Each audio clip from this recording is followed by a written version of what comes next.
안녕하세요. 사연 읽어주는 남녀입니다. 70세 정도의 나이든 여자가 젊은 남자로부터 공경에 처해 있다면 여러분들이라면 도와주실 수 있으신가요? 그런 상황에 끼어들어 한 노인을 위해 스스로 방패막이가 된 여자가 있습니다. 바로 이 예쁜 처자인데요. 선한 인상만큼이나 따뜻한 마음씨를 가진 것 같네요. 그런데 이 예쁜 처자와 엮여서 곤혹을 치룬 한 가족이 있습니다. 도대체 어떤 사연이 있는 건지 함께 들어보시죠. 아들이 출근을 했으니 저도 얼른 준비를 해야겠네요.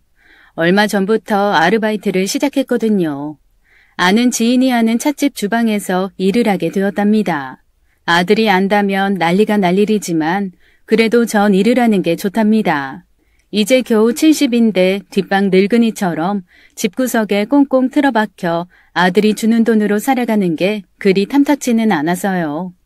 돈이 없는 것도 아니지만 그것과는 무관하게 일하는 게 좋기도 하고요. 사람들과 만나서 이런저런 이야기도 하고 부지런히 몸을 놀리다 보면 사는 것 같기도 하고 건강을 유지하는 데도 큰 도움이 되거든요. 물론 그게 제가 일을 하는 이유의 전부는 아닙니다. 한번 실패를 경험하긴 했지만 그러다 또 아들의 배필감을 찾을 기회가 생길 수도 있다는 기대가 저를 일터로 내모는 이유기도 합니다. 제 일터에서 며느리 될 아이를 만난 경험이 있었거든요. 결말이 실망스럽긴 했지만 그래도 기대를 놓을 수는 없네요. 결국 저희 아들의 결혼은 실패로 돌아갔습니다. 그래도 처음에는 좋았어요. 제 눈에는 참 참한 아이였어요. 마음도 따뜻하고 살림도 잘 챙기던 아이였죠. 바로 그 아이를 만난 게 일터에서였어요. 제가 사람 보는 눈이 없어 그 일로 인해 아들과 제가 공경에 처하긴 했지만 이번엔 실패하지 않을 것 같다는 생각도 하고 있고요. 언제까지 제가 아들을 끼고 살 수는 없잖아요. 아들도 좋은 여자 만나서 행복한 가정을 꾸리고 사는 모습을 봐야 제가 마음 편하게 떠날 수 있는 거고요. 가끔 아들에게 결혼 이야기를 하고는 있지만 워낙 크게 대인 경험 탓인지 아들이 당분간은 여자 만날 생각이 없다고 말하고 있답니다. 그럴 때마다 얼마나 미안한지 몰라요. 그 원인이 저한테 있으니 더더욱 그런 감정은 커질 수밖에 없거든요. 지인들이 그러더라고요. 열 경찰이 도둑 하나를 못 잡는 법이라고요. 작정하고 속이려 들라치면 안 당할 사람이 어디 있겠냐며 저를 위로하지만 그렇다고 제 속이 편할 수는 없겠죠. 제 얼굴에 침 뱉기나 마찬가지인 이야기를 이렇게 하는 이유는 혹시라도 이 글을 보시는 분들이 저 같은 경우를 당하지 말았으면 하는 때문이랍니다. 저희 집에 든 도둑 이야기 한번 들어보시겠어요? 안녕하세요. 전 막 70줄에 접어든 할맛이입니다. 지금은 아들과 둘이 살고 있어요. 남편은 6년 전에 떠났답니다. 저보다 10살이 많은 양반이었으니 조금 빠르긴 해도 떠날 때도 됐죠. 원래부터 당뇨가 심한 분이어서 심심찮게 병치레도 했던 양반이었어요. 결국 당뇨로 인한 급성 폐렴으로 급하게 제 곁을 떠났답니다. 그 일 이후 아들과 함께 살게 됐어요. 그놈의 일이 뭔지 결혼도 안 하고 살던 놈이라 합가가 어렵지 않았답니다. 안 그래도 혼자 살며 잘 못 챙겨 먹고 사는 것 같아 마음이 쓰였는데 남편이 떠나자 혼자 살기 그럴 거라며 저를 불러들였답니다. 아들과 살게 되면서 좋은 점이 많았지만 딱 하나 불만이 있다면 그건 저를 집안에만 박아두려 한다는 거였어요. 나이도 있고 하니 일하는 게 좋아 보이지 않는다면서요. 아들의 마음을 모르는 건 아니었어요. 남편이 물려준 돈도 적당히 있었고 무엇보다 아들이 사업을 하니 돈 걱정 따윈 안 해도 되는 처지니까요. 잠깐은 좋았어요. 제가 평생 남편을 따라다니며 일을 했거든요. 남편이 목수였어요. 아시는 분도 있겠지만 목수란 사람들이 참 다재다능하거든요. 못하는 일이 없었습니다. 전기도 잘 다루고 도배나 장판 까는 것도 척척인 그런 사람이었어요. 그러다 보니 여기저기서 일해달라는 의뢰가 참 많았답니다. 초창기엔 팀을 꾸려 일한 적도 많았지만 사람 쓰는 일이 이래저래 힘든 일이더라고요. 부리던 사람이 말도 없이 일에 나오지 않아 곤혹스러운 적도 많았고 믿고 맡겼는데 문제를 일으켜 오히려 돈이 더 깨지기도 하대요. 그래서 제가 조수처럼 남편을 도우게 됐어요. 처음엔 좀 힘들었는데 하다 보니 금세 일이 몸에 익더라고요. 웬만해서는 칭찬을 안 하는 남편이 재능이 있다고 할 정도였답니다. 가끔 남편이 당뇨로 인한 트러블이 생길 때면 제가 감독을 할 수준이었어요. 그래서 남편이 죽기 전까진 언제나 붙어 다녔던 거였죠. 근데 아들은 그걸 그리 좋아하지 않았어요. 아무래도 어린 시절부터 바쁘게 일하느라 자기를 챙기지 못했던 엄마가 안쓰러웠나 봐요. 몇 번 그런 적이 있거든요. 일 안 나가면 안 되냐고. 물론 어린 시절에만 그랬고 철이 들면서부터는 그러지 않았는데요. 그래도 못내 그게 걸렸던 건 맞았어요. 남편이 죽고 제가 자기와 함께 살면서 처음으로 부탁한 게 일을 그만두라는 거였던 게 그 증거였답니다. 아들이 그러니 제가 마냥 고집을 부릴 수는 없었답니다. 그래서 한 6개월 집에만 틀어박혀 살림을 했어요. 혼자 사는 아들놈 입에 들어갈 맛있는 음식을 만들고 청소하고 빨래하는 일이 싫었을 리는 없었죠. 나름 보람도 있었고요. 근데 계속 그러니 좀이 쑤셔 안 되겠대요. 결국 창고에 박아두었던 연장통을 다시 꺼내고 말았답니다. 아들 몰래 다시 현장에 나가 몸을 굴리니 그렇게 즐거울 수가 없더라고요. 무엇보다 제 일이 아들을 돕는다고 생각하니 너무 뿌듯하기도 했고요. 제가 일하던 곳이 아들 회사가 하는 공사 현장이었거든요.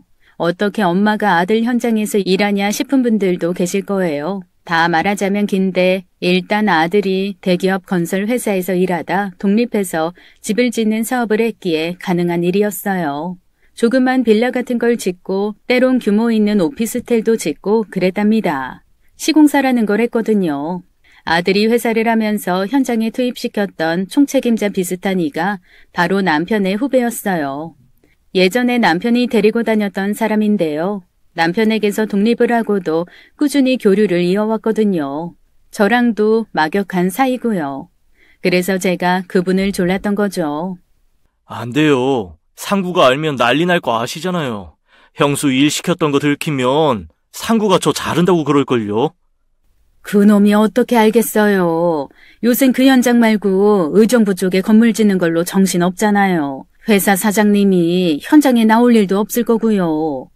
제가 상구 엄마란 거 아는 사람이 어딨다고. 철승 씨만 입 다물면 그냥 현장에서 일하는 잡부일 뿐인데. 철승 씨도 제 실력 알잖아요. 말만 잡부지 못하는 일 없다는 거 알잖아요. 우리 아들이 짓는 집인데 제가 손보태서 더 잘 지을 수도 있고. 형수 실력이 알지만 이제 좀 쉴 때도 됐잖아요. 상구도 상구지만 형님이 이거 아시면 저 진짜 혼내실 텐데.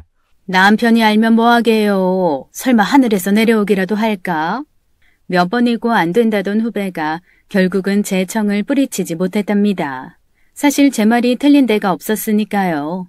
저 정도 실력자를 부리는 게 얼마나 자신한테 이익이 되는지도 잘 알고 무엇보다 제 말대로 아들 건물이니 제가 더 꼼꼼하게 챙길 거라는 것도 알았겠죠. 그렇게 일을 시작했어요. 당연히 제가 건설사 대표의 엄마라는 건 우리 두 사람만 아는 비밀이었어요. 문제는 제가 다른 사람들처럼 일찍 현장에 나올 수 없다는 거였어요. 아들이 출근을 하고 나서야 집을 비울 수 있었으니 다른 사람들보다 늦게 나올 수밖에 없었답니다. 그게 좀 마음에 안 들었던 모양이에요. 같이 일하는 다른 사람들이 그걸로 불평을 말하기도 했고 은근히 저를 따돌리기도 했거든요. 그나마 철승 씨가 있는 날에는 나았죠.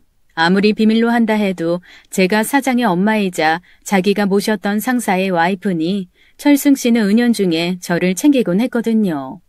근데 철승 씨가 없는 날엔 다들 저를 따돌리고 어려운 일들을 몰아주곤 했답니다. 충분히 그럴 수 있다고 생각했어요. 요새 말로 전 낙하산 같은 존재였으니까요.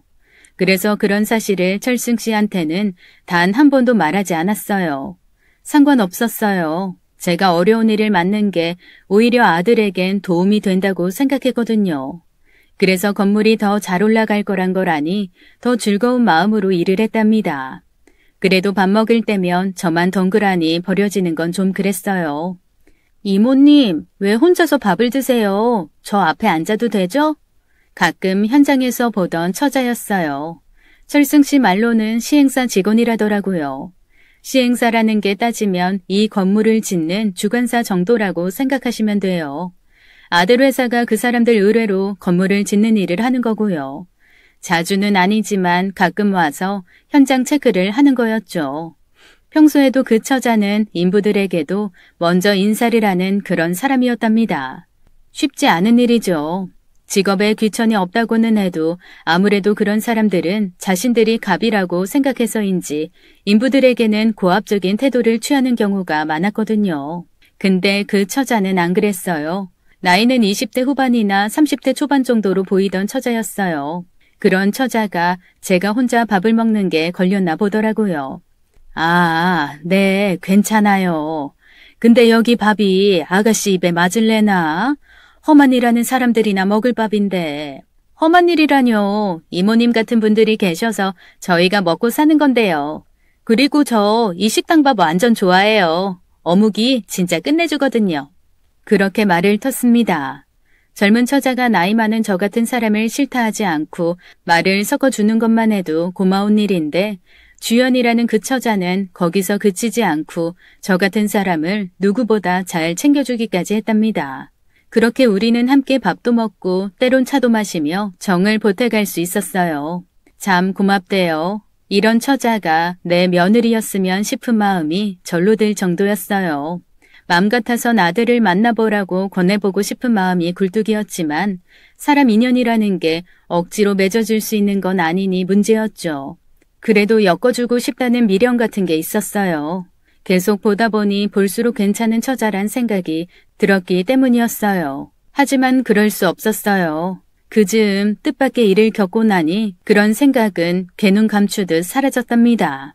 아들이 주연 처자와 대판 싸우는 일이 벌어졌거든요. 앞서도 말했다시피 아들이 제가 일하는 걸 정말 싫어했거든요.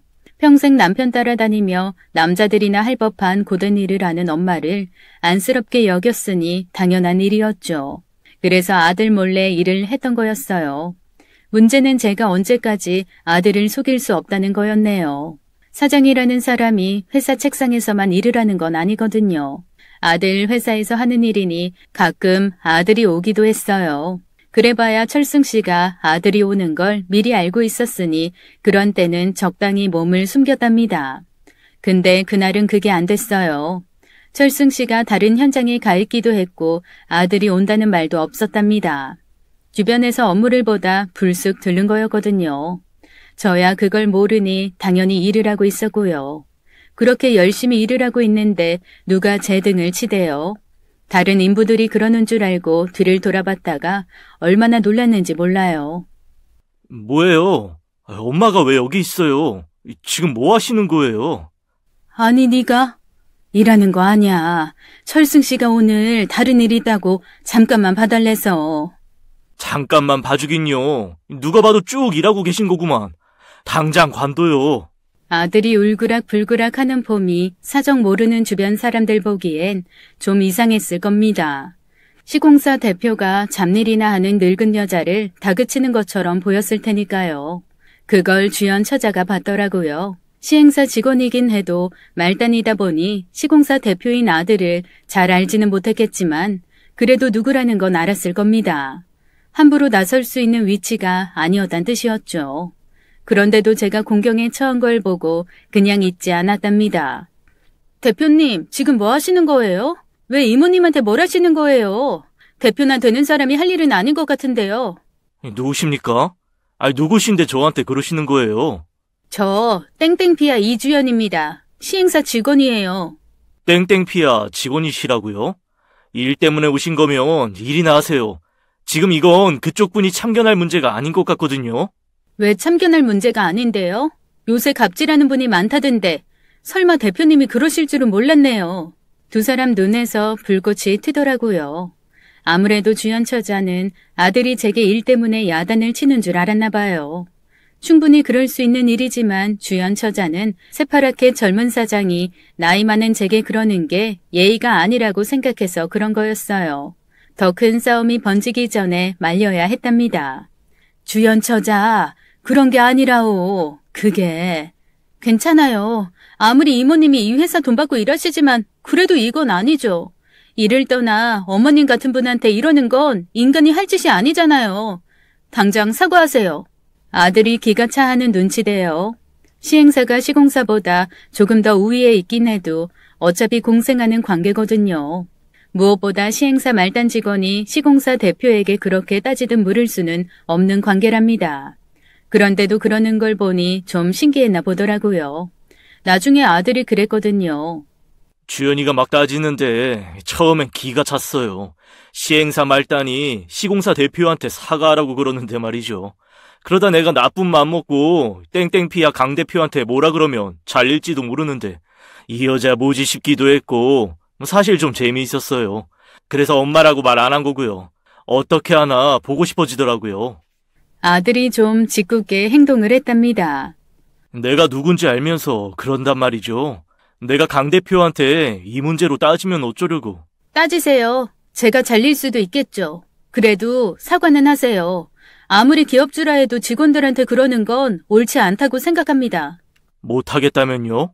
사장이 시행사 직원과 말다툼을 벌이자 주변 공기가 확 얼어붙더라고요.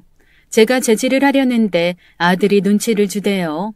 하긴 제가 나서기는 사실 좀 그랬어요. 대표가 저의 아들이란 건 아무도 모르는 일이니 정체를 밝히기도 그랬으니까요. 더군다나 그 즈음엔 저도 좀 흥미가 생기기도 했어요. 마냥 여리여리하게만 보이던 처자가 거래처 대표 앞에서도 주눅들지 않고 당차게 말을 이어가는 게 신기하기까지 했거든요. 보아하니 아들도 기분이 나쁘진 않은 것 같더라고요. 그래서 더 지켜보기로 했답니다. 못하겠다고 그러면 그게 사장님 인격인 거죠. 힘없는 직원들이나 괴롭히시는. 힘없는 직원을 괴롭히는 악덕 고용주라는 말인 거죠? 네, 끝까지 사과를 안 하시겠다면요. 사과라. 그건 좀 생각해봐야겠는데요. 제가 크게 잘못을 한 것 같지도 않아서. 잘못한 게 없으시다고요? 지금 이모님한테 윽박 지르시는 게 잘한 거란 뜻인가요? 이모님처럼 열심히 사시는 분들에게 대접은 못해줄 망정 야단을 치시는 게 말이 된다고 생각하세요? 진짜 그렇게 생각한다면 대표님은 쓰레기세요. 쓰레기? 아들이 웃자 분위기가 진짜 장난 아니었답니다. 쓰레기라는 말을 듣고 이성을 유지할 수 있는 사람이 얼마나 되겠습니까? 그러니까 아들의 웃음은 즐거워서가 아니라 기가 차서 나온 거라고 사람들은 생각했을 겁니다. 사람들은 당장이라도 아들이 폭발하지 않을까 걱정을 했던 거였어요. 쓰레기라는 말씀드려서 죄송하지만 어쩔 수가 없네요. 이 일로 제가 잘리더라도 할 말은 해야겠어요. 제가 왜 그쪽, 아니, 이주연 씨라고 했죠? 제가 저희 직원도 아닌데 이주연 씨를 어떻게 잘라요? 대신 이분을 자를 겁니다. 대표님, 이모님을 왜요? 이모님 누구보다 열심히 일하시는 분이세요. 저도 자주 본 건 아니지만 제가 볼 때마다 항상 열심히 일하고 계시던 분이세요. 저 연세에 저만큼 열심히 일하시는 분이 어딨다고. 저 때문에 그러시는 거면 제가 사과드릴게요. 그러니 이모님을 자른다는 소리는 하지 마세요. 아들이 저를 자른다는 말을 하자 주연 처자가 놀라더라고요. 하루 벌어 하루 먹고 사는 인생인 자벽부들에게 해고라는 말보다 무서운 건 없다는 걸 누구보다 잘 알았으니 그랬을 거예요. 조금 전까지 기세 등등하던 주연 처자가 스스로 사과하겠다며 저를 지키려고 안간힘을 쓰는 걸 보니 마음 한구석이 찡해지더라고요. 자기가 잘못한 것도 없는데 저 때문에 사과하는 사람을 보는데 왜 안 그럴까요? 그건 아들도 마찬가지였을 겁니다. 크게 알지도 못하는 주제에 자기 엄마를 지키겠다고 몸을 낮추는 사람에게 고마움을 느끼는 건 당연한 일이잖아요. 그래도 제 해고는 움직일 수 없는 기정사실이었죠. 아들이 제가 일하는 걸 보고도 계속 하라 그럴 놈은 아니니까요. 이건 이주연 씨 사과랑은 상관없는 일이에요. 저분은 이제 더 일 못하세요. 그런 줄 알고 그만 가세요. 주연 처자가 사과의 의사까지 내비쳤지만 아들은 물러서질 않았어요. 주연 처자의 분노가 여실히 느껴졌지만 더 따지지는 않았답니다. 그랬다간 진짜 제 해고를 막을 수 없다고 느낀 때문이겠죠. 이모님 자르는 건 한 번만 더 생각해 주세요. 죄송합니다. 제가 주제 넘었어요. 한 번만요. 네? 주연 처자의 하소연에도 아들은 물러서질 않았죠. 일이 있다면서 현장을 벗어났고요. 아들이 그렇게 사라지고 나자 주연 처자가 저를 보며 어쩔 줄 몰라 하더군요. 이모님, 죄송해요. 저 때문에. 어떡해요. 제가 다시 박 대표님 만나 뵙고 사과드릴게요. 정 안 되면 제가 다른 일자리 알아볼게요. 전화번호 주세요. 제가 연락드리겠습니다. 정말 죄송합니다. 제 전화번호를 받은 주연 처자가 현장을 벗어났답니다. 아마 아들을 만나 다시 한번 부탁을 할 것 같은 눈치였어요. 실제로 아들이 주연 처자의 전화를 받았다더라고요. 자기가 100번이고 사과할 테니 제 해고를 없던 걸로 해달라고 그랬대요. 당연히 그 부탁은 거절됐답니다. 사장이 자른다고 했으니 물러날 밖에요. 저는 현장 인부들의 안타까운 눈초리를 받으며 집으로 돌아왔어요. 역시나 저녁에 집으로 들어온 아들이 뭐라더라고요. 그렇게 제 일탈 아닌 일탈이 마무리됐답니다. 다른 건 아쉽지 않았지만 주연 처자와의 인연이 그렇게 끊어지게 된 건 너무 아쉬웠답니다. 참 보기 드문 아가씨였으니까요. 다른 사람을 위해 자신의 불이익을 마다하지 않는 사람이 요즘 같은 세상에 어디 그리 흔하겠습니까? 제가 전화로 감사 인사도 했지만 여전히 주연 처자는 제게 미안하다고만 그러더라고요. 자기가 다른 일자리 꼭 알아봐 주겠다는 말도 함께였죠. 그럴 필요 없다고 했답니다. 제가 일이 없으면 못 사는 사람도 아니었으니까요. 그렇게 마무리될 줄 알았는데 인연이라는 게 참 무서운 거대요. 저와 주연 처자의 인연도 그랬지만 아들과 주연 처자의 인연이 더 놀라운 거였답니다. 아들과 주연 처자는 어찌 보면 악연이겠죠. 첫 만남이 싸움이었으니까요. 좋게 시작해도 이어지기 어려운 남녀 간의 인연이 그런 식으로 시작되면 그 다음은 보나마나 아닙니까? 그런데 그게 아니었어요. 언제부턴가 아들의 표정이 참 좋아졌거든요. 꼭 좋은 일이 있는 사람처럼요. 한 6개월쯤 지났을 때였나 봅니다. 엄마, 오늘 저녁에 밥 먹어요.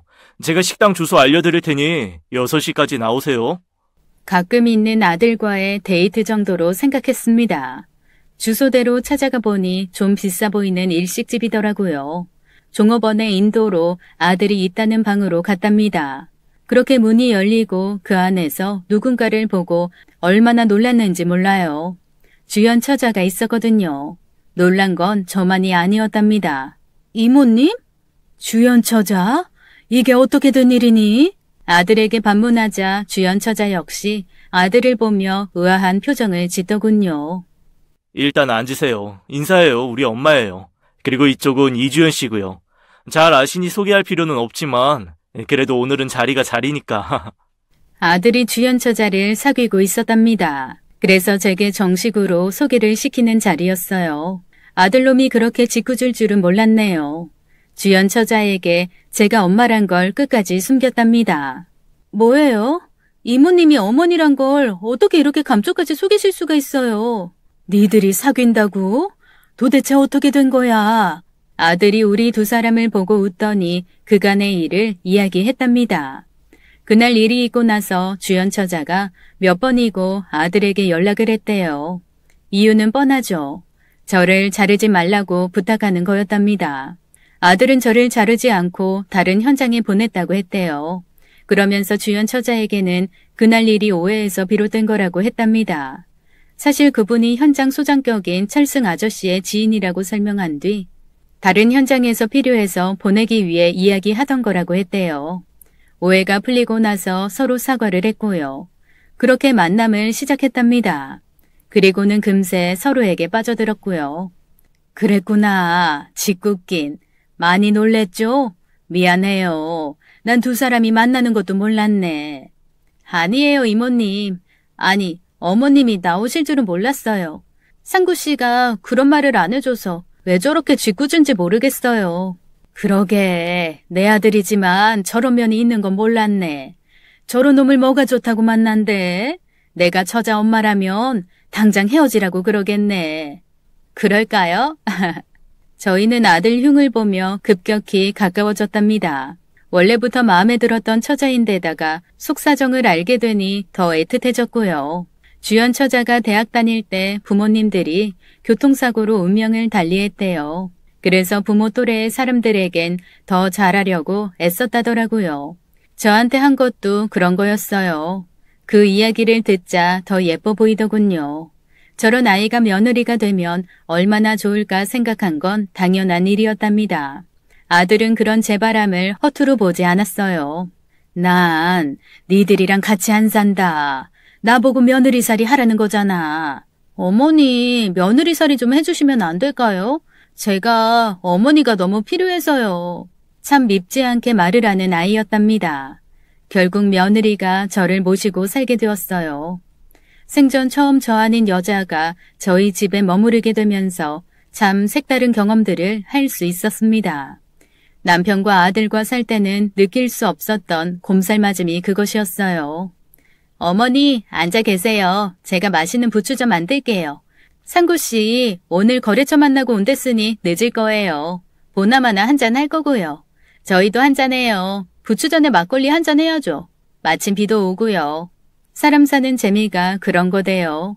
제가 원래 술도 잘 못하고 하다 보니 남편이 술을 먹으며 느꼈을 그 즐거움을 잘 몰랐답니다. 근데 며느리가 들어오고 나서는 그게 뭔지를 조금이나마 알겠더군요. 술이라는 게 술맛도 술맛이지만 사람들과 소통하는 즐거움이 더 큰 거더라고요. 그렇게 며느리와 이런저런 얘기를 해가며 즐겁게 살았답니다. 정말 행복했어요. 네, 잘 부탁드릴게요. 네, 열심히 하겠습니다. 그러던 어느 날 저희 집에 또 다른 한 사람이 들어왔답니다. 가사 도우미라더군요. 제가 집에서 놀고 있는데 그런 사람을 왜 들이나 했습니다. 솔직히 돈도 아까웠고요. 근데 그게 며느리의 생각이었다네요. 저도 일을 다니니 어머니 하실 일이 한둘이 아니잖아요. 그래서 제가 상구 씨한테 떼를 썼어요. 어머니도 좀 편안하게 지내셔야죠. 며느리가 시행사 일을 관두고 카페를 열었답니다. 친구와 같이 한다는데 눈치를 보니 아들이 자금을 꽤 댄 것 같더라고요. 충분히 그럴 수 있죠. 아들이 동종업계에서 일하니 시행사라는 곳에서 일하는 게 얼마나 힘든지 잘 아니 시행사 일 대신 조금은 여유로운 카페를 하며 지낼 수 있도록 배려를 한 거였어요. 문제는 며느리가 계속 일을 하는 동에 가사 일이 오롯이 제 몫이 됐다는 거죠. 제 입장에서야 크게 힘들지 않은 일이지만 아들과 며느리는 그게 죄송했나 봐요. 늙은 엄마를 편히 모시겠다고 합가까지 했는데 정작 자기들 살림까지 떠넘긴 꼴이 됐으니까요. 그래서 두 사람이 상의 끝에 도우미를 드리자고 의견을 모았답니다. 물론 제 입장에서는 전혀 그럴 필요가 없는 일이었죠. 몇 번이고 괜찮다고 했지만 며느리는 막무가내였습니다. 저 편하려고 사람 쓴다는데 아들이 반대할 이유가 어디겠어요. 돈을 떠나 그런 며느리의 마음이 너무 고마웠답니다. 그렇게 남은 여생을 살 수만 있었다면 얼마나 좋았을까요? 그럴 수가 없는 게 인생이란 걸 뼈저리게 깨달았답니다. 도우미가 집에 들어오면서 제가 할 일이 거의 없어졌어요. 일주일에 3번 오는 거였지만 올 때마다 부피 큰 일을 다 해버리니 제가 할 일이 없대요. 사람 부리는 게 익숙치 않아 제가 손이라도 거들라치면 난리를 부리니 그럴 수도 없었어요. 아이고 사모님 그냥 계세요. 사모님이 그러시면 저 일자리 뺏긴다고요. 맞죠. 자기가 그런 거 하라고 들인 사람인데 제가 그 사람 일을 뺏으면 안 됐답니다. 제가 편하자고 그 사람 밥줄을 끊을 수는 없는 거니까요. 그러니 좀이 쑤셔도 멀뚱멀뚱 쳐다보고만 있을 밖에요. 손이 까딱거려도 참았어요. 근데 그것도 하루 이틀이었죠. 자꾸 그러니 너무 좀이 쑤셨어요. 그래도 도우미 아줌마 일을 뺏을 수는 없었답니다. 그래서 밖으로 나돌았어요. 그때 며느리가 권한 게 동네 노래교실이었어요. 가보니 또래들도 많고 해서 시간 보내기 그만이 돼요. 진짜 팔자 늘어졌답니다. 그러던 어느 날 노래교실 선생님이 갑자기 일이 생겨 중간에 나와야 하는 일이 벌어졌어요. 특별히 갈 데가 없어 집으로 갔답니다. 비번을 누르고 집에 들어서는데 도우미 아줌마가 급하게 안방에서 나오대요. 사실 청소부터 요리까지 다 하는 사람이니 그게 이상한 것도 아니었어요. 제가 안방문을 잠가놓은 것도 아니니 언제든 들어가서 청소를 하는 게 당연한 거였죠. 자연스러운 일을 하는 건데 도우미의 반응은 그게 아니었답니다. 꼭 나쁜 짓을 저지르다 들킨 사람처럼 저를 대하더라고요. 조금 이상하긴 했지만 별거 아니라고 생각했어요. 가끔 도우미들이 집안 폐물을 훔치고 한다는 얘기를 들었지만 전 그럴 일도 없었으니까요. 젊은 시절부터 폐물 같은 건 관심도 없었거든요. 물론 안방에 귀중품이 없는 건 아니었어요. 아들이 사업을 하면서 벌어들인 돈은 물론이고 남편이 남겨준 유산 같은 게 있었거든요. 근데 그건 안방 장롱 한켠에 있던 금고에 다 들어가 있었어요. 금고는 비밀번호 없이는 열 수 없으니 그럴 수도 없지 않습니까? 실제로 도우미 아줌마가 가고 나서도 아무것도 잃어버린 게 없다는 걸 확인했고요. 사람 의심하는 것만큼 나쁜 일이 없죠. 이제껏 그렇게 살아왔고 그게 당연한 거라 믿었으니 저 역시 의심 같은 건 안 했어요. 근데 다른 사람은 안 그랬나 보더라고요. 앞서 말한 철승 씨의 안사람은 제 오랜 지인 중 한 명이랍니다. 남편끼리 각별하기도 했고 철승 씨의 안사람인 미자 역시 철승 씨를 따라 일을 했으니 저랑도 함께 일을 하기도 하며 자매처럼 살았거든요. 미자에게 그날 일을 이야기했었어요. 형님도 참 속 편하오. 원래 귀중품 들어있는 안방은 잠그고 다니는 거요. 하긴 도우미를 써본 적이 있어야 알지. 그래도 그러는 거 아니에요. 견물생심이라는 말이 괜히 있을까. 아무리 멀쩡한 사람도 눈앞에 물건이 보이면 저도 몰래 손이 가는 게 인지상정인데 앞으론 꼭 잠그고 다녀요. 잃고 나서 땅치고 울지 말아야지. 자네도 참 가져갈 것도 없지만 그럴 사람도 아니야. 가져갈 게 왜 없어요? 형님 금고 안에 금두꺼비도 있고 통장도 있지 않오. 형부가 알뜰살뜰 모은 그 많은 돈이 한두 푼이 아닌 것을. 조심해요. 형님 말 맞다나 사람 의심하는 것이 좋은 건 아니지만 조심해서 나쁠 건 없잖아요. 미자의 말이 있긴 했지만 그건 그냥 쓸데없는 기우에 불과하다고 생각했답니다. 나쁜 짓을 저지르는 사람이 세상에 그리 많지는 않다고 생각했기 때문이었어요. 제가 세상을 너무 편하게 살아온 탓이었을 거예요. 그때까지는 제 주변에서 그런 사람을 단 한 번도 본 적이 없기도 했고요. 그래서 그랬어요. 근데 의심할 일이 없는 건 아니었답니다. 제가 어느 날 우연히 도우미 아줌마와 며느리가 시내에서 만나는 걸 본 적이 있었거든요. 저희 개원들이랑 같이 있다가 본 거라 아는 척을 하진 않았어요.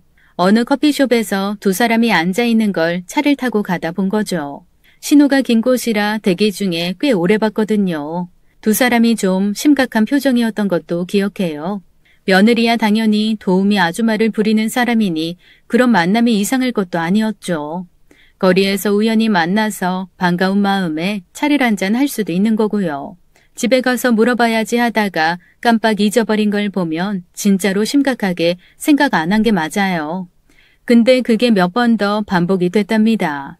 때론 아파트 근처에서 보기도 했고 가끔씩은 집에서 두 사람이 무슨 비밀 이야기를 하는 적도 있었답니다. 이상하게 보려면 충분히 이상하게 볼 수 있었지만 전 한 번도 안 그랬어요. 아마 미자가 아니었다면 전 평생 그랬을 거예요. 그러다 된통 당했을 거고요. 징조가 없던 건 아니었어요. 처음이 아들과 며느리의 다툼이었어요. 지난달 카드값이 600을 넘었더라. 고지서 당신이 봤지? 미안해요, 그거. 며느리가 말을 흐리더라고요. 주방에서 있다 애들이 방에서 하는 말을 들었답니다. 저도 꽤 놀랐어요. 저야 살림을 맡아 할 때도 카드값이 200을 넘어가 본 적이 단 한 번도 없었으니까요. 그래도 제가 뭘 할 건 아니었죠. 요새 젊은 사람들은 가끔 명품백 같은 것도 사곤 한다니까요. 아마 그런 거 아닌가 했어요. 조금 과하다 싶긴 했지만 아들 벌이를 생각하면 그 정도 사치를 한두 번씩 못 부릴 것도 아니라고 생각했으니까요. 근데 그게 아니었던가 봐요. 그런 일이 수시로 일어났던 모양이었어요. 저야 그런 걸 알지도 못했고 아들 역시 저한테 그런 말까지 할 성정은 아니었으니 몰랐던 것뿐이었어요. 형님, 나 집에 왔어요. 회비만 챙겨가면 되는 거죠? 안방 서랍장 2번째 칸 맞는 거죠? 저희가 지인들 몇몇이서 여행계 같은 걸 했어요. 그래봐야 매달 5만 원 정도 모으고는 국내 여행을 분기나 반년에 한 번 가는 그런 모임이었어요. 제가 당시 총무여서 돈을 들고 나왔어야 했는데 깜빡했고요. 마침 미자가 아직 집이라기에 그것 좀 가져달라고 부탁했답니다. 미자 사는 곳이 저희 아파트 옆동이었거든요. 게다가 그이는 저희 집 비번을 알려줘도 괜찮은 사람이기도 했고요. 그렇게 심부름을 한 미자가 오고 나서 그날 모임을 마친 뒤였어요. 집으로 가는 길 미자가 심각한 얼굴로 저를 불러 세우더라고요. 사실 처음 왔을 때부터 표정이 안 좋긴 했어요. 뭔가 안 좋은 일이 있나 했는데 여러 사람들 앞에서는 물어볼 수가 없었답니다. 형님, 안방 침대 위에 있는 액자 누가 준 거요? 액자? 아, 그 그림 말하는 거지? 주연이가 사온 거야. 방이 좀 휑하다고 걸어놓으래서. 왜? 그림 마음에 들어? 그럼 자기가 가지든가. 며느리가 가져왔다고? 정말이유? 그렇다니까. 왜? 미자가 망설이다 결국 입을 열었답니다. 그러더니 말도 안 되는 소리를 하더라고요. 우리 지난달에 모텔 인테리어 공사했던 거 알죠? 알지? 자기가 철승 씨랑 지인 부탁이라면서 했다면서. 자기 곧 부자 되겠다. 이젠 인테리어까지 다 하고. 부자는요. 근데 우리 그거 하면서 이상한 거 찾았다고 말했나요? 이상한 거? 아니, 그게 뭔데? 숨겨진 금덩이라도 찾았어? 한껏 장난으로 말했는데 미자는 그게 아니었습니다. 모텔에 몰래카메라가 발견되곤 한다는 뉴스를 본 적이 있는데 미자가 그걸 직접 목격했다는 거였어요. 주인 말로는 못된 사람들이 모텔 안에서 일어나는 그런 일 찍어서 이상한데 팔목적으로 설치했을 거라더라고요. 진짜 손톱보다 작은 렌즈가 들어있어서 보고도 모르겠더라고요. 진호 아빠가 눈썰미가 좋아서 발견하지 않았으면 계속 있었을 거예요. 사람들 참 그런 거 찍어서 어쩌겠다고. 생각만 해도 소름 끼친다. 그러게요. 근데 언니 방에 있는 그 액자. 아까부터 액자 이야기하더니 너 왜 그래? 기가 막혔어요. 내 방에 걸린 액자가 몰래 카메라를 담고 있는 것 같대요. 자기도 긴가민가 했는데 모텔에서의 경험이 도움이 됐대요. 모텔에서 발견된 몰래 카메라도 그림 속 사람의 눈동자에 박혀 있었다더라고요. 제 집에는 사람 대신 동물 그림이 있었어요. 처음에는 별 생각 없이 지나쳤는데 마지막 순간 뭔가 미자를 섬찟하게 했다더라고요. 방에서 나오다 그림 속 동물 눈이 아무래도 이상해서 봤는데 반짝하는 게 느껴졌다지 뭡니까. 너무 소름이 끼쳤는데 일단은 그대로 놔뒀답니다. 말이 되는 소리를 해라. 내 방에 그런 게 왜 있어. 나 같은 할맛이 게다가 혼자 사는 여자방 찍어서 뭐하게. 네가 착각한 걸 거야. 그 그림 주연이가 사온 거라니까. 그래서 더 그러는 거예요. 상구가 아무 말 안 해요? 무슨 말? 형님 걱정할까 봐 말 안 한 모양이네. 그러고도 남을 놈이긴 하지. 자기도 몰랐는데 철승 씨가 말을 해줬답니다. 예전에 주연이가 다니던 회사, 그러니까 시행사 직원들이 얼마 전 사기 혐의로 대거 체포되었답니다. 미자 말로는 원래부터 시행사라는 곳이 사기꾼들이 많다네요. 자기 돈 없이 땅을 담보로 은행 돈 빌려서 건물 올리고 하다 보니 그런 사람들이 차고 넘친대요. 안 그런 곳도 있지만 그런 곳도 많다더라고요. 그런 일이 있었다고? 주연이는 아무 말 없던데 상구도 그렇고. 그리고 주연이는 결혼하고 그 회사 바로 나왔어. 요샌 친구랑 카페 하잖아. 주연이야 일개 직원이었으니 그런 것도 몰랐을 거고. 그랬겠죠. 근데 주연이 소문도 좀 그렇고. 너 갈수록 태산이다. 주연이 소문이라니. 아니에요. 그건 그냥 소문이니까. 일단은 몰래카메라부터 확인해야 돼요. 혹시 제가 그걸 확인하다가 자칫 실수할까 봐 그냥 나오긴 했는데 진짜인지 아닌지 확인은 해야 할 것 같아요. 그거 설치한 사람이 누군지 왜 설치했는지는 알아야 하잖아요. 그럴 리가 없다니까. 내가 뭐라고. 말도 안 된다고 생각했지만 미자는 너무 강경했답니다. 결국 철승 씨가 지난번 모텔 일을 할 때 도움을 받았던 몰래 카메라 업자를 불렀답니다. 맞네요. 제가 다른 거 하는 것처럼 하고 봤는데 맞아요. 전형적인 액자 몰래 카메라더라고요. 어떻게 할까요? 그냥 떼버릴까요? 맞다 말이지. 형수, 그거 주연이가 준 거라고 했죠? 네, 주연이한테 물어볼까요? 아니요. 왠지 그러면 안 될 것 같아요.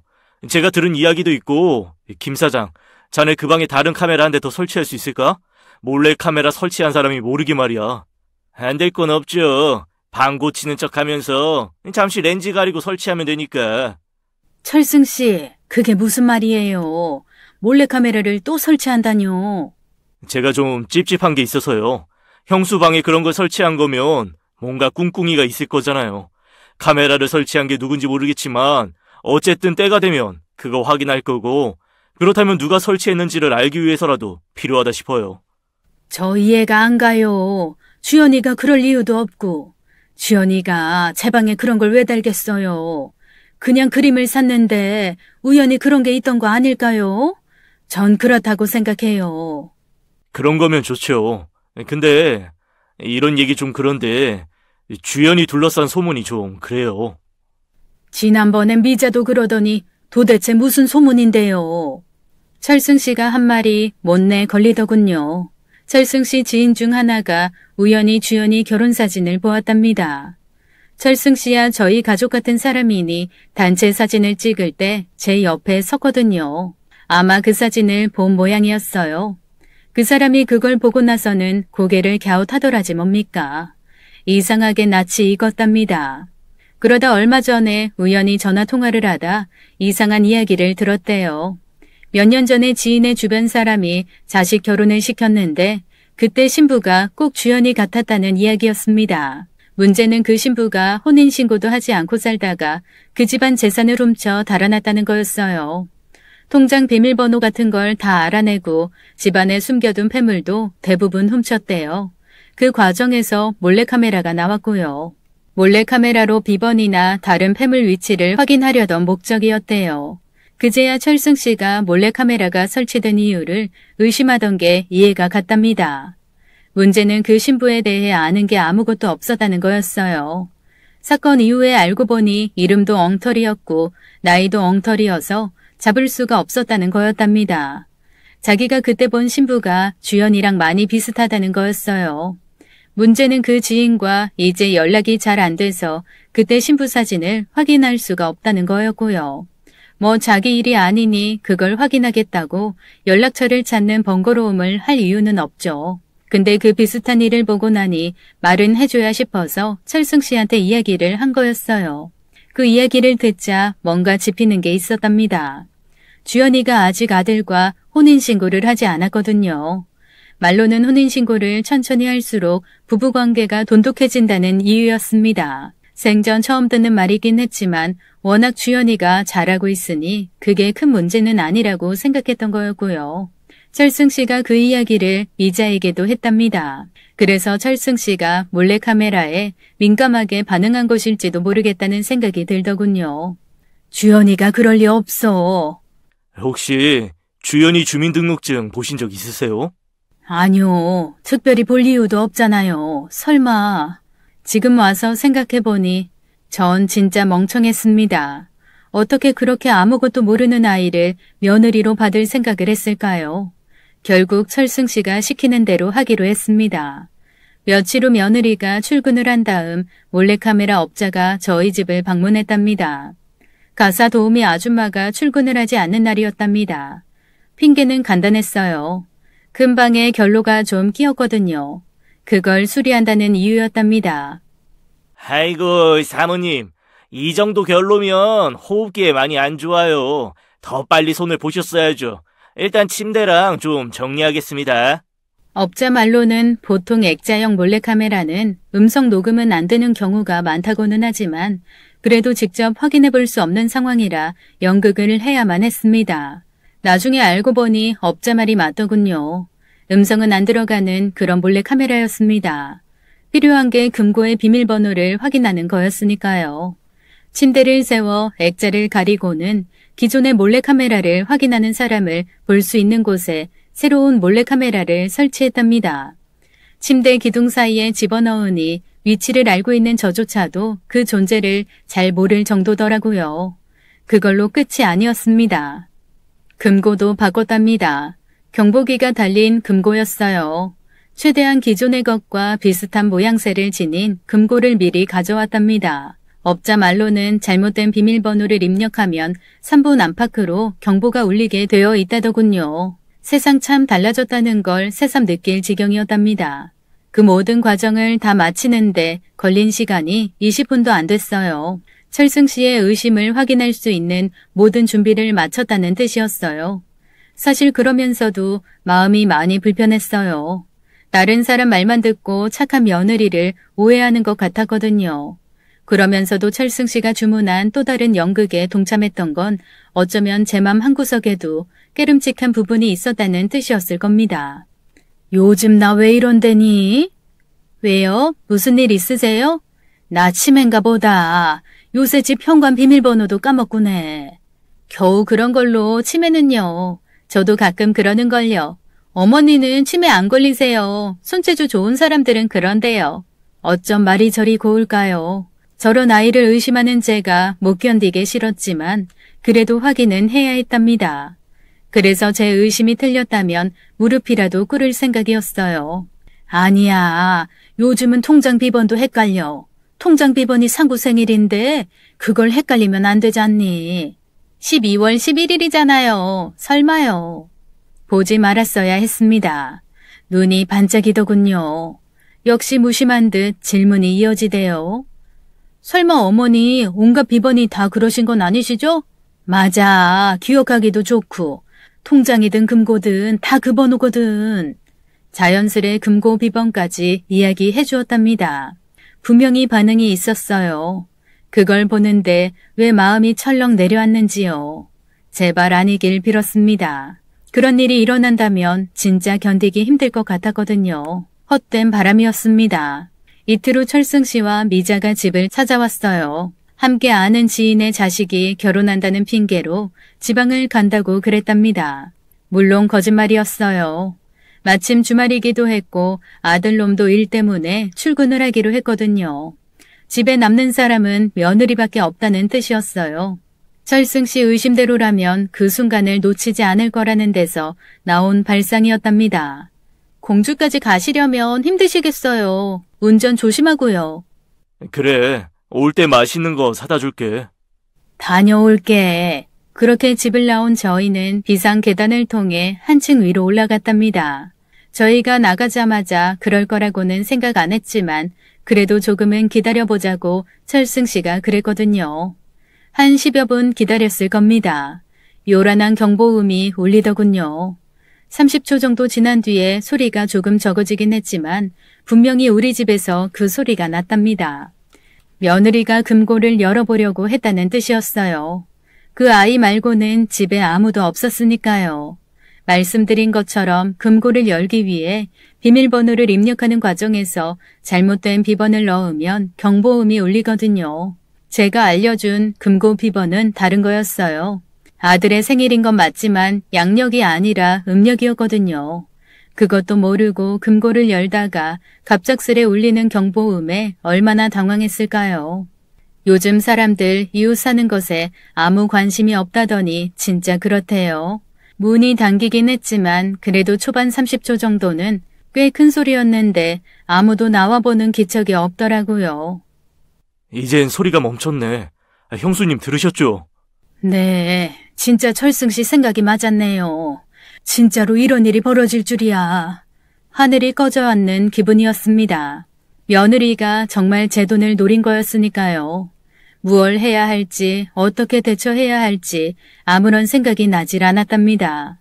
여보, 지금 내려가 봐야 하는 거 아니야? 현장에서 잡아야지. 아니야. 어차피 CCTV에 다 찍혀 있을 텐데. 그리고 확인해 봐야 할 것도 더 있고. 확인할 거라니? 형님 며느리가 금고에 손댄 거 말고 또 뭐가 있는데? 이 사람아, 그건 그냥 호기심에서 했다고 할 수도 있는 거잖아. 형수님 성격에 그러고 나오면 더 뭘 하실 수도 없으실 거고. 제 말이 맞죠? 아무 생각이 나질 않았습니다만 철승 씨 말이 틀린 건 아니었어요. 그때까지도 전 며느리가 실수 내지는 호기심에 금고를 만졌으면 바랐거든요. 그러나 절대로 호기심이 아니었습니다. 일단 철승 씨 집으로 간 저희들은 주연이 비슷한 신부가 재산을 훔쳐갔다는 말을 한 지인을 접촉했답니다. 이미 연락이 끊어진 탓에 찾는 과정이 힘들었지만 여기저기 수소문 끝에 그 사람을 찾아냈답니다. 그렇게 해서 당시 결혼한 여자의 결혼 사진을 입수했고요. 5년은 된 거라 더 젊은 모습이었지만 결혼 사진 속 신부는 분명히 주연이었습니다. 모든 의심이 확신으로 변하는 순간이었어요. 철승 씨는 시간에 맞춰 집으로 가자고 했지만 제가 그럴 자신이 없었습니다. 결국 저희는 지인이 붙잡는 통에 하루를 자고 가야 한다는 거짓말을 해야 했어요. 철승 씨가 술을 마셔서 오늘은 갈 수가 없게 됐단다. 상구에게는 네가 말 전해다오. 네 어머니, 간만에 공주 구경 천천히 하고 오세요. 그래 그러마. 집엔 별일 없지? 네, 일이 뭐가 있겠어요. 근데 어머니, 응? 혹시 비번이요? 그저께 말씀하신 거요. 상구 씨 생일 맞는 거죠? 그럼 설마 내가 그걸 까먹을까? 참 발칙했습니다. 이 와중에도 그걸 물을 줄이야. 진짜 그 밤 내내 한숨도 못 잤답니다. 저도 저지만 사실을 알고 나면 아들이 얼마나 실망할지를 아니 더 그랬네요. 그래도 저런 아이를 용서할 수는 없는 일이었어요. 이번이 처음도 아닌데다 아들을 사랑해서 한 결혼도 아니라는 증거가 나왔으니까요. 다음날 집을 들어가서 며느리 얼굴을 보는데 계속 소름이 끼쳐서 혼이 났어요. 그래도 최대한 자연스럽게 행동했어요. 다음날 며느리가 카페로 일을 나간 뒤 철승 씨가 미자와 함께 왔답니다. 설치해둔 몰래카메라를 열어보고는 깜짝 놀랐어요. 며느리가 금고를 열다 경보가 울리자 당황하더니 이불로 금고를 가리는 모습을 봤어요. 소리가 잦아들대요. 그러더니 어디론가 전화를 걸었고 곧 누가 왔어요. 놀랍게도 그 사람은 가사 도우미였답니다. 이 할망구가 정신이 나갔나 봐. 자기 금고 번호도 몰라. 어떡하지? 어떡하긴 다시 살살 구슬러봐. 금고 안에 진짜 쓸만한 거 있는 거 맞지? 그럴 거야. 그러니 경보기까지 달려있겠지. 엄마 같으면 금고 안에 안 넣어둘 거야? 몇 마디를 하고는 거실로 나가는 통에 다른 것까지는 알 수 없었지만 분명한 건 도움이라던 그 여자가 며느리의 엄마였다는 거였어요. 교통사고로 죽었다던 부모가 버젓이 살아있는 것도 놀라웠지만 더 놀라운 건 어떻게 엄마란 사람이 딸이 나쁜 짓을 저지르는데 동참할까 하는 점이었어요. 더 이상 방치할 수 없었어요. 일단 아들을 불러 모든 걸 털어놓았답니다. 아들이 참 많이 놀라했어요. 그래도 증거가 확실하니 저희 의견에 동의해 주었어요. 많이 미안했어요. 결국 이 모든 게 저 때문에 생긴 거니까요. 경찰에 신고를 했어요. 담당 형사에게 그간의 사정을 설명했죠. 여기저기 뒤지더니 안 그래도 주연이가 지명 수배 중이라는 것도 말해주대요. 저희 말고도 2건이 더 있었대요. 앞서 말했던 그 케이스 말고도 또 있었다는 거였어요. 그렇게 집으로 갔어요. 형사들이 주연이와 그 엄마인 도우미를 체포했고요. 처음엔 사정 모르던 눈치더니 곧 자신들의 범죄가 탄로 났다는 걸 알았답니다. 그 모습을 보고 있는 게 너무 괴로웠어요. 변명이나 하지 말지. 죄송해요. 그래도 상구 씨는 진짜로 사랑했어요. 그조차도 거짓말이었을 겁니다. 사랑하는 남자에게 그런 짓을 할 수는 없는 거니까요. 결국 며느리와 그 엄마라는 사람은 각각 2년 6개월의 실형에 처해졌어요. 이름이 강서연이더군요. 나이도 제가 알던 것보다 3살이 더 많았고요. 인간이란 게 참 무섭더라고요. 돈이 뭐길래 그런 짓까지 하는 건지. 사건 이후 아들은 많이 힘들어했답니다. 그래도 엄마인 저를 위해서 최대한 힘을 내려 노력해 주었어요. 저 역시 상처를 털어내려 했었고요. 금세 낫긴 힘들겠지만 살다 보면 또 잊혀질 거라 생각해요. 그래야 살아갈 수 있으니까요. 이야기 들어주셔서 감사했습니다. 살갑고 마음씨 착한 며느리인 줄 알았는데 돈을 노리고 작정하고 결혼한 며느리일 줄은 몰랐네요. 그래서 사람은 겉만 보고 판단하면 안 되나 봅니다. 세상에서 제일 무서운 게 사람이라더니 자나깨나 사람 조심해야겠네요. 그럼 오늘 이야기는 여기서 마치도록 하겠습니다. 저희는 다음 사연으로 돌아올게요.